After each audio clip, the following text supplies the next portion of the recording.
फातिमा की रानी माँ, प्रभु यीशु की माँ, आसरा तू ही है माँ।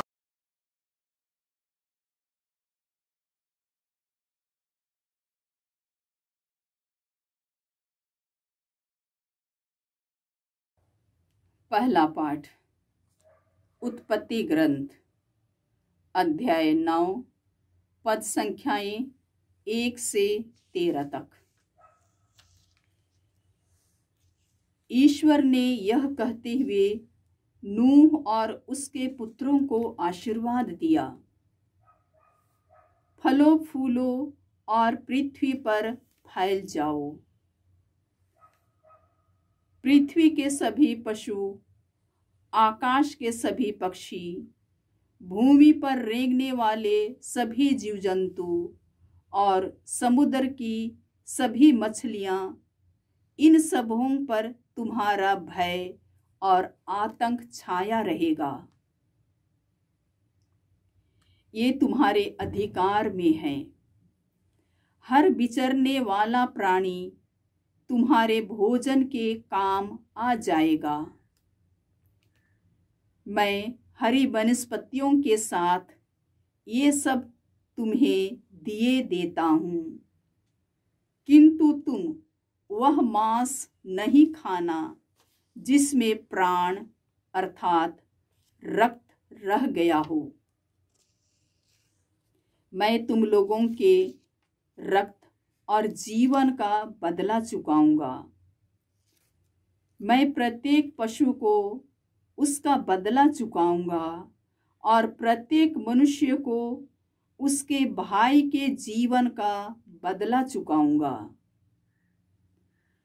जो मनुष्य का रक्त बहाता है, उसी का रक्त भी मनुष्य द्वारा बहाया जाएगा, क्योंकि ईश्वर ने मनुष्य को अपना प्रतिरूप बनाया है।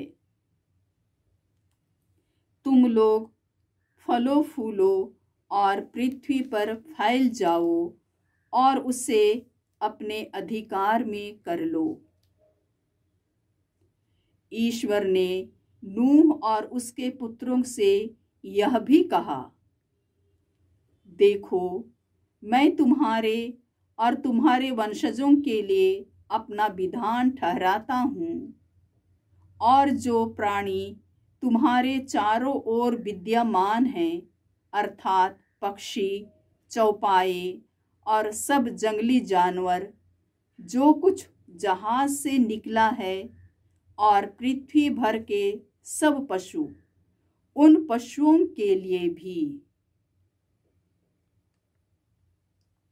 मैं तुम्हारे लिए यह विधान ठहराता हूँ। कोई भी प्राणी जल प्रलय से फिर नष्ट नहीं होगा, और फिर कभी कोई जल प्रलय पृथ्वी को उजाड़ नहीं बनाएगा। ईश्वर ने यह भी कहा, मैं तुम्हारे लिए, तुम्हारे साथ रहने वाले सभी प्राणियों के लिए और आने वाली पीढ़ियों के लिए जो विधान ठहराता हूँ, उसका चिन्ह यह होगा, मैं बादलों के बीच अपना इंद्रधनुष रख दूंगा। वह पृथ्वी के लिए ठहराए हुए मेरे विधान का चिन्ह होगा। प्रभु की वाणी। ईश्वर को धन्यवाद। भजन अनुवाक्य। प्रभु ने स्वर्ग से पृथ्वी पर दृष्टि दौड़ाई। प्रभु ने स्वर्ग से पृथ्वी पर दृष्टि दौड़ाई। जब प्रभु सियोन का पुनर्निर्माण करेगा और अपनी संपूर्ण महिमा में प्रकट हो जाएगा, तो सभी राष्ट्र उसके नाम पर श्रद्धा रखेंगे और पृथ्वी के समस्त राजा उसके प्रताप के सामने झुकेंगे। वह दीन दुखियों की प्रार्थना सुनेगा, वह उनकी प्रार्थनाओं का तिरस्कार नहीं करेगा। अनुवाक्य। प्रभु ने स्वर्ग से पृथ्वी पर दृष्टि दौड़ाई। प्रभु ने स्वर्ग से पृथ्वी पर दृष्टि दौड़ाई। भावी पीढ़ी के लिए यह लिखा जाए, ताकि नवीन राष्ट्र प्रभु की स्तुति करें। प्रभु ने अपने ऊंचे तथा पवित्र स्थान से झुककर देखा और स्वर्ग से पृथ्वी पर दृष्टि दौड़ाई, जिससे वह बंदियों की कराह सुने और मरने वालों को मुक्त कर दे। अनुवाक्य: प्रभु ने स्वर्ग से पृथ्वी पर दृष्टि दौड़ाई। प्रभु ने स्वर्ग से पृथ्वी पर दृष्टि दौड़ाई। तेरे भक्तों के पुत्र सुरक्षा में निवास करेंगे और उनका वंश तेरे सामने बना रहेगा, जिससे सियोन में प्रभु के नाम की चर्चा हो और यरूशलेम में उसकी स्तुति होती रहे। जब पृथ्वी भर के सभी राष्ट्र प्रभु की पूजा के लिए मिलकर एक हो जाएंगे। अनुवाक्य: प्रभु ने स्वर्ग से पृथ्वी पर दृष्टि दौड़ाई। प्रभु ने स्वर्ग से पृथ्वी पर दृष्टि दौड़ाई। जय घोष। हालेलुया। हे प्रभु, तेरी शिक्षा आत्मा और जीवन है। तेरे ही शब्दों में अनंत जीवन का संदेश है। हालेलुया।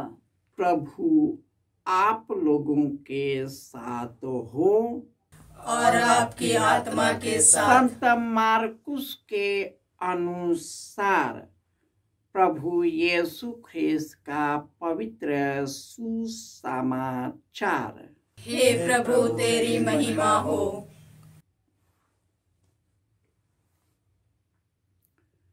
अध्याय 8 पद संख्याएं 27 से 33।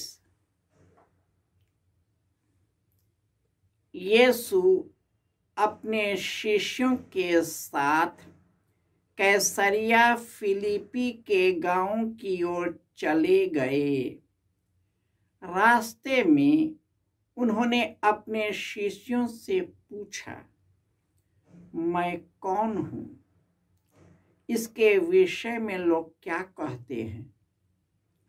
उन्होंने उत्तर दिया, यूहन्ना बपतिस्ता, कुछ लोग कहते हैं एलियस, और कुछ लोग कहते हैं नबियों में से कोई। इस पर यीशु ने पूछा, और तुम क्या कहते हो कि मैं कौन हूँ? पेतरुस ने उत्तर दिया, आप मसीह हैं। इस पर उन्होंने अपने शिष्यों को कड़ी चेतावनी दी कि तुम लोग मेरे विषय में किसी को भी नहीं बताना। उस समय से यीशु अपने शिष्यों को स्पष्ट शब्दों में यह समझाने लगे कि मानव पुत्र को बहुत दुख उठाना होगा। नेताओं, महायाजकों और शास्त्रियों द्वारा ठुकराया जाना, मार डाला जाना और तीसरे दिन जी उठना होगा।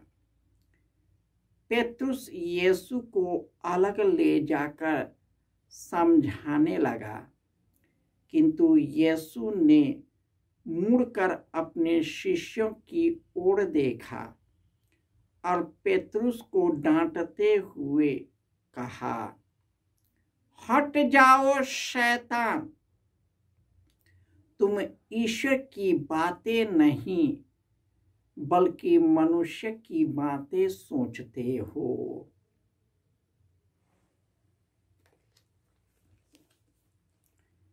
यह प्रभु का सुसमाचार है। हे क्रिस्त, तेरी स्तुति हो। ख्रिस्त में प्यारे भाइयों और बहनों, जब सब शिष्य यीशु को छोड़ के चले गए,